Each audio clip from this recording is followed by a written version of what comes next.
যাই হোক, আমরা আলোচনা এবার অন্য একটা বিষয় আলোচনা করতে চাই, পিআর পদ্ধতি। যে পিআর পদ্ধতি নিয়ে আপনারা এক ধরনের বলা চলে যে গই ধরেছেন।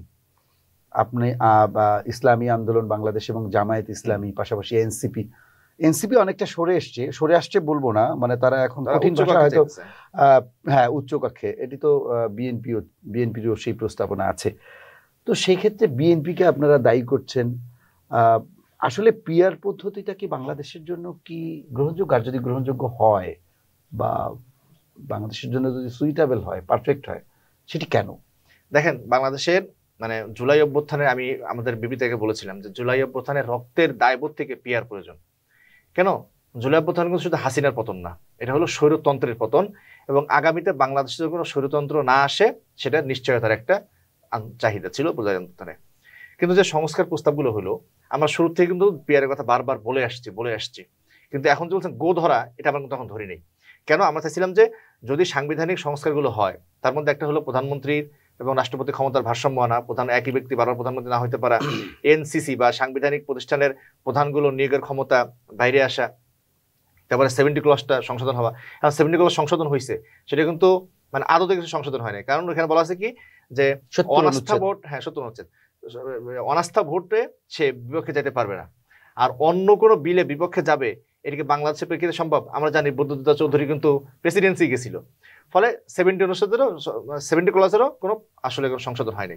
তো যখন দেখা গেল যে বাংলাদেশের সাংবিধানিকভাবে যে রাস্তা দিয়ে স্বৈরতন্ত্র প্রতিষ্ঠা হইতো, তার একটারও কোনো সংশোধন আনা যায় নাই, তাহলে আগামী নির্বাচন হলে তো আবারও এমন একটা সরকার ক্ষমতা আসবে, তারা সাংবিধানিক নিয়মে তারা স্বৈরাচার হয়ে উঠবে। আমরা কি সরে দিতে পারি না। সেজন্য আমরা বলছি যে যেহেতু সংবিধান সংস্কারে আপনি স্বৈরতন্ত্র রাস্তা বন্ধ করেন নাই, তাহলে নির্বাচনী সিস্টেমে সেটা বন্ধ করতে হবে। পিআর এর অনেকগুলো সুবিধা, তার মধ্যে একটা হলো আমাদের স্বাধীনতার যে প্রধানতম একটা লক্ষ্য মানবিক মর্যাদা, মানুষের মানবিক মর্যাদা প্রতিষ্ঠা হয়। বর্তমানে কি হয়, 40% মানুষ পক্ষে ভোট দিছে, তার মানে কি 60% মানুষ তাকে চায় নাই, অথচ 40% মানুষের ভয়ে 60% মানুষের ভোটকে পচাইয়া সে রাষ্ট্র পরিচালনা করতেছে। স্বাধীন বাংলাদেশে একটি ফুলকে বাঁচাবো বলে যুদ্ধ করি, সেখানে 60% মানুষের ভোট পচে যাচ্ছে, এর চেয়ে অন্যায় আর কি হতে পারে? অনিয়ম, এটা কি না গণতন্ত্র না যুক্তিবোধ? কোনো সেন্সিতে হতে পারে না। সেজন্য আমরা চাই বাংলাদেশে একজন মানুষের ভোট পচা যাবে না, আর সেটা এনশিওর করার জন্যই পিআরটা আমাদের প্রয়োজন। এরপর হলো পিআর যদি হয়, অনেকে বলে যে সরকার আনস্টেবল হবে। বলি ভাই, সরকার আনস্টেবল হলে হোক, কিন্তু রাষ্ট্র আনস্টেবল না হোক। আমরা ইটালিতে দেখছি, ব্রিটেনে দেখি বারবার সরকার পরে, কিন্তু রাষ্ট্র স্টেবল। আর বাংলাদেশে সরকার স্থায়ী, মানে শেখ হাসিনা 15 বছর স্থায়ী, খুব ভালো না? রাষ্ট্র আনস্টেবল হয়ে গেছে। তো আমরা সরকার স্টেবল হোক না হোক, রাষ্ট্র আনস্টেবল না হয়, রাষ্ট্র যাতে আমরা না হারাই, সেজন্য আমরা পিআরটা চাই। এখন পিআর এর কিছু সমস্যার কথা বলেন, যারা বলেন তারা আসলে মানে সংসদ, এমপি এই ধারণা তারা জানেন না, বিগত 54 বছরের প্র্যাকটিসের কারণে। সংসদ সদস্যদের কাজটা কি? কাজ হলো আইন প্রণয়ন করা, রাষ্ট্রের নীতি প্রণয়ন করা, অর্থনীতি প্রণয়ন করা।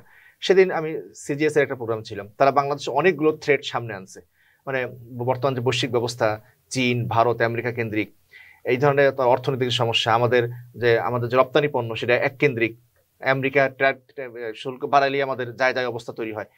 তো এই যে জটিল পরিস্থিতিগুলো, এগুলো মোকাবেলা করবে কে? এমপিরা। কিন্তু বর্তমান সিস্টেমে বাংলাদেশ এমপি হয় কে? ধরেন ঢাকা 12-তে সব দল প্রার্থী দেবে, চাল বরাদ্দ দেয়, রাস্তা বরাদ্দ দেয়। প্রথম কথা হলো কি ভাই, ঢাকা 12-তে কাকে প্রার্থী দেবে? যে ভোট টানতে পারে। সে মূর্খ হইলে মূর্খই সই, সে মাস্তান হইলে মাস্তানি সই।